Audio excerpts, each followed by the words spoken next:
Какво е отношението ви към проекта Полет, към над най-стария жив европейски град? Да ви кажа, не положително, а изключително положително.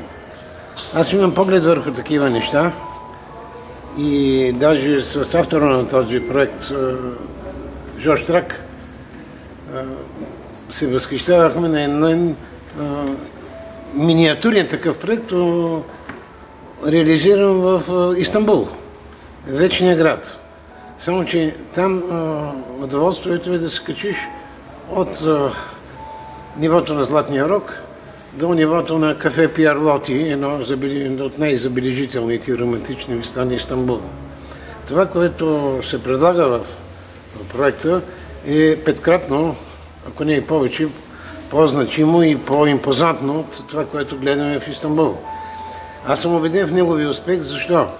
Защото в Истанбул, за да се качите на телеферика, чакате често пъти до половин час на опашка. Аз съм убеден, че тук ще се чака не по-малко, защото аз не говоря за туристите. Аз говоря само за пловдивчани. Ще бъде удоволствие да направят една такава забележителна разходка.